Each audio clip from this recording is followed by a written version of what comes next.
Hello everyone, welcome back to my channel. Welcome back with another vlog. So this is part 2 of Matheran trip.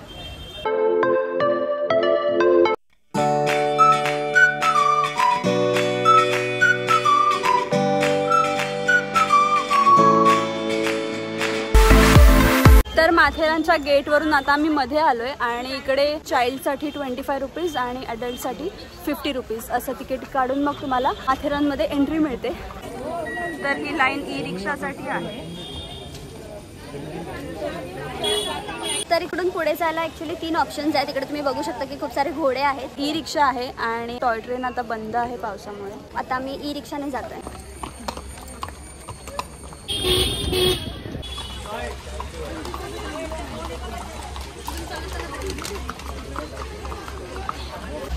तर इकडे toy train दिसते. Bombay view hotel. So we are heading towards it. Way to hotel. अजून खूप चालायचं आहे. कधीपासून आम्ही चालतोय कारण ऑलरेडी आम्ही एवढं ट्रेक करून आलेलो. सो आता तिकडून परत चालत येणं पॉसिबलच नव्हतं आमच्यासाठी. तरी पण अजून आम्ही चालतोय. आम्हाला आता हॉटेलमध्ये पोहोचायला खूप लेट झालंय. त्याच्यामुळे आता लंच मिळेल की नाही माहिती नाही. हे बॉम्बे व्यू हॉटेल यार आता नकोय कोणता व्यू आम्हाला.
Hello everyone, good morning. So this is day 2 in Matheran.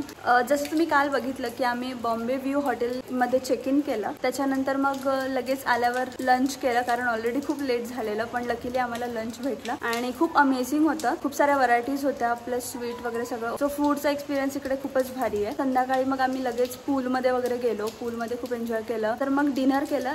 So overall कालचा डे खूप छान होता. आज आम्ही साधारणतः 10 किंवा 11 वाजता चेकआउट करू आणि त्याच्यानंतरचा जो काय प्लॅन असेल तो तुम्हाला ह्या ब्लॉगमध्ये बघायला मिळेलच पुढे. हॉटेलबद्दल बोलायचं झालं तर हॉटेल खूप छान आहे. म्हणजे त्याचा ॲम्बियन्स खूप छान आहे. लाईक रो हाऊस टाईप आहे. सो तुम्ही तुमच्या फॅमिली सोबत किंवा फ्रेंड सोबत इकडे नक्की येऊ शकता. प्लस व्ह्यू खूप छान आहे. माउंटनचा व्ह्यू आहे पुढे आणि स्वच्छता पण आहे. तर कालचा डे खूपच एक्झॉस्टिंग झाला होता. म्हणजे ट्रेकला रिटर्न येताना पण मी जास्त काही शूट नाही केलं कारण माझा फोन पण डेड होता. त्याच्यामुळे ट्रेकचा एक्सपिरियन्स तर अमेझिंगच होता, एकदम भारी. आणि बघू आता आज कोणकोणते प्लेसेस आम्ही एक्सप्लोर करतोय इकडे आणि काय करतोय. So stay tune for that. आता वाजले तर अराउंड 8-8:30. ब्रेकफास्ट करू, सगळं मग चेकआउट करू. Stay tune. तर हॉटेलचे जे पण डिटेल्स आहेत ते मी डिस्क्रिप्शन मध्ये मेन्शन करते. नक्की चेकआउट करा.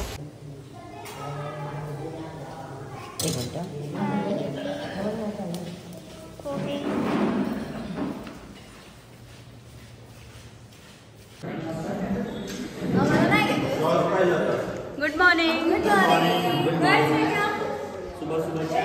Good morning, guys. Good morning. Good morning, guys. It's awesome. The food is awesome. You got good varieties. Sorry? You got good varieties. Lots of varieties. Yeah, we enjoyed breakfast. It was Food is awesome. yeah. I want to sleep. Guys ये देखो उपवास वाली gang. कैसा है chips कैसा है? अच्छा है। बटाटा भजी दूँ आपको? चलता है उपवास को?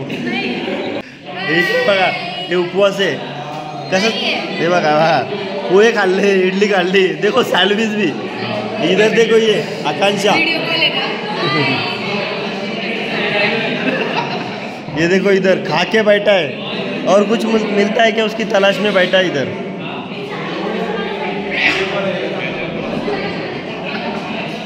How is the breakfast?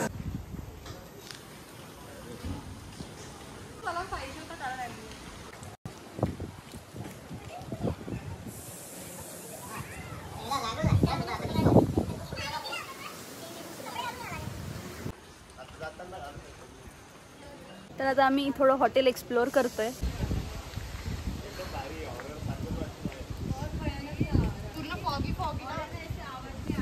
नहीं जो रास्ता है ना पूरा अंदर उठे चले गए।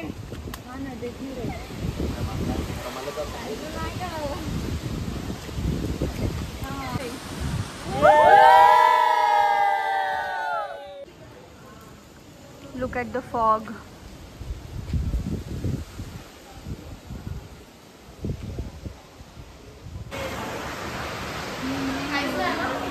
काय नाही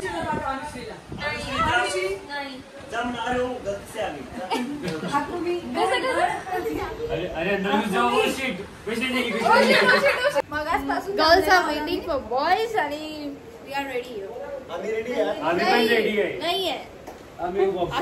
Some boys are not ready. They are searching for ramen. Hi Megha. Hi. Birthday girl. Thanks. Shira birthday.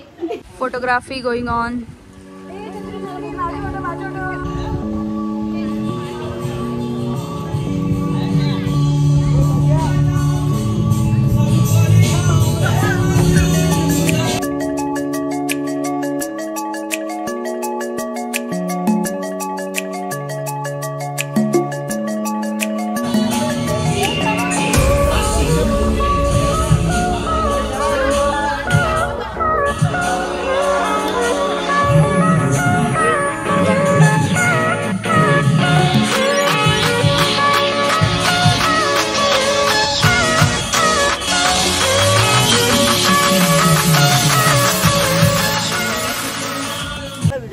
Let's go guys. So finally आता आम्ही चेकआउट करतोय. It was a nice day. Struggle. Content creation struggle.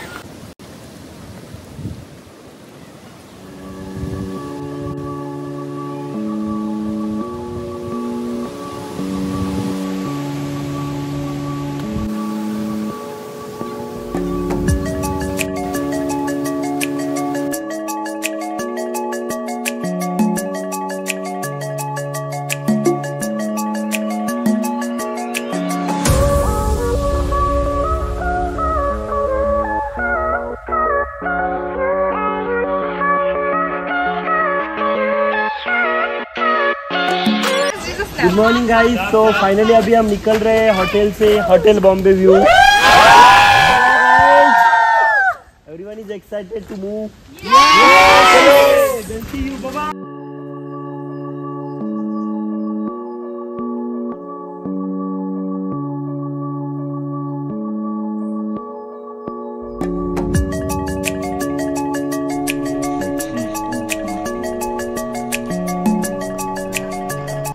Paid promotion आहे।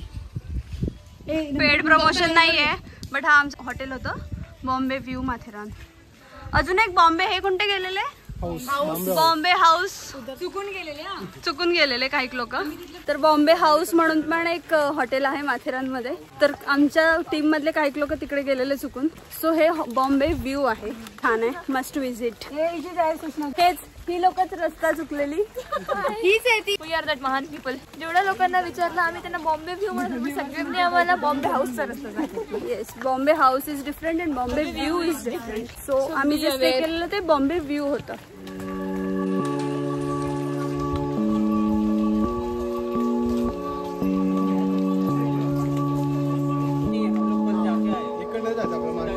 इकडे खूप सारे points आहेत.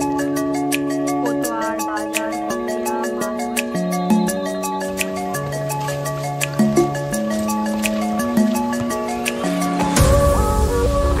Point इकडे.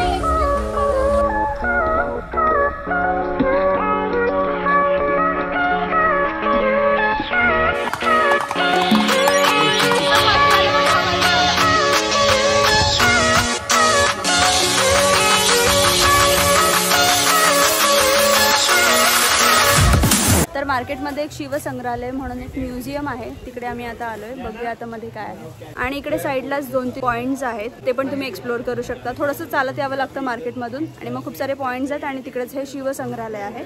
तर आता तिकडे मध्ये बघूया आपण काय आहे ते.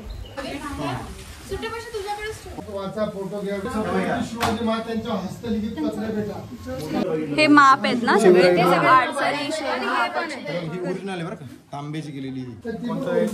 हे पण त्यांच्या काळातले नाणी आहेत ना, प्रतिकृती आहेत त्यांच्या सगळ्यांच्या.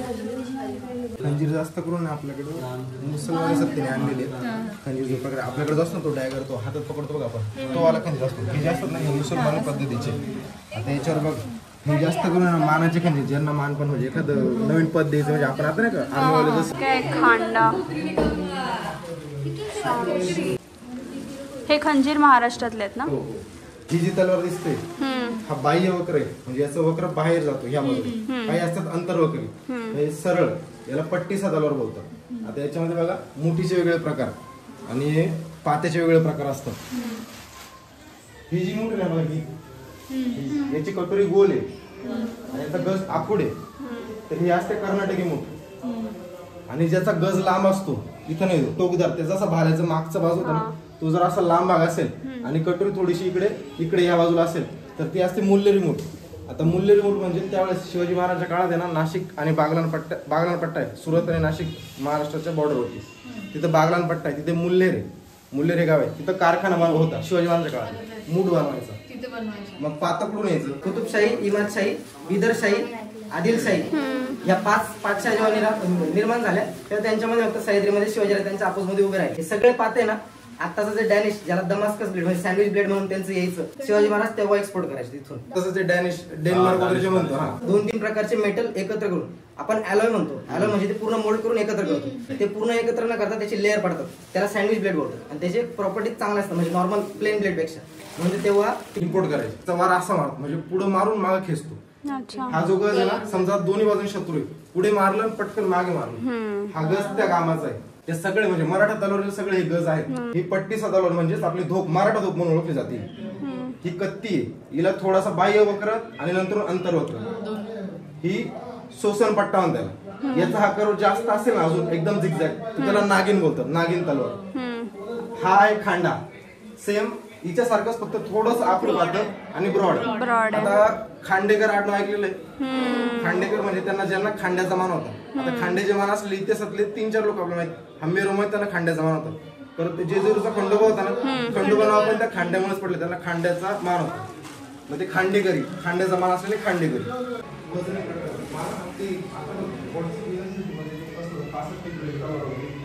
ऍक्च्युअल सैन्य पार्ट, हा एक पार्ट हे जे केलं जातं ना, हे ब्लेड स्ट्रॉंग बनण्यासाठी. म्हणजे जर हे प्लेन राहिलं ना, जेव्हा आपण मारतो वगैरे तेव्हा ते पातं वाकू नये म्हणून नाळ ठोकलं, त्याला नाळ बोलतात किंवा नळ बोलतात. ही राजपुती मूठ आहे. हे गुर्ज याची मूठ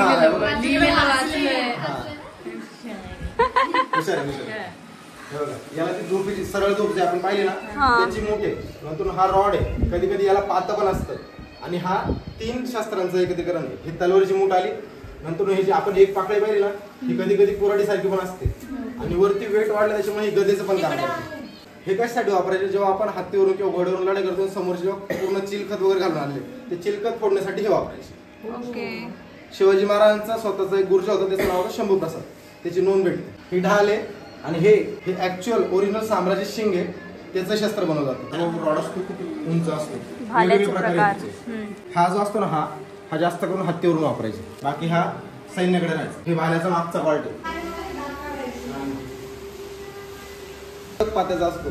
फ्लेक्झिबल पाता आहे ते साऊथ इंडियाचं उरुमी शस्त्र आहे, जे आता मूवी मध्ये सगळे दाखवतात. फ्लेक्झिबल पाता तो दांडपट्टा नाहीच आहे. हा जो कडक पात्याचा असतो तो दांडपट्टा, ज्याला इथं मूठ असते, ही नथ असते त्याला. हा पवनखेड वाला असेल, 2 हातामध्ये आहे, ओई वाला आहे. याला दोन्ही बाजून धार असते आणि हा वाकत नाही. आणि हे आपलं महाराष्ट्राचं राज्यशास्त्र आहे, दांडपट्टा. हो, राज्य बऱ्याच जणांना माहित नाही. दांडपट्टा. हो.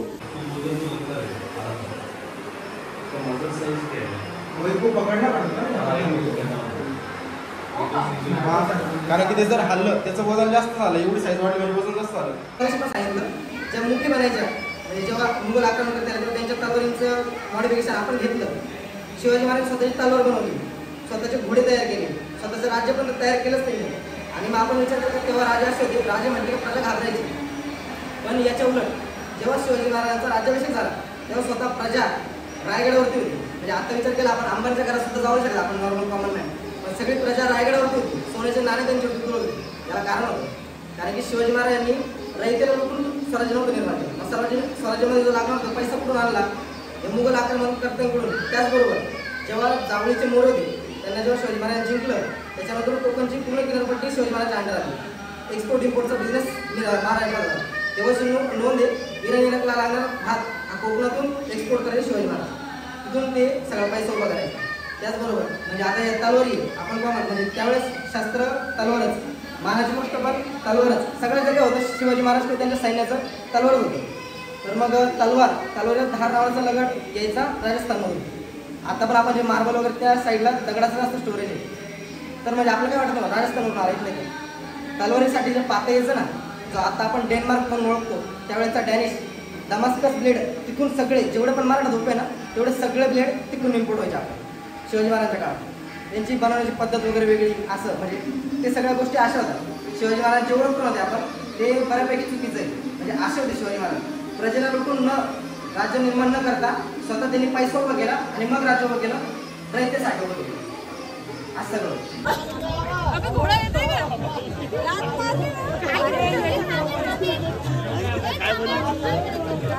आता मी मागे नाही जाणार आहे, आतमध्ये या.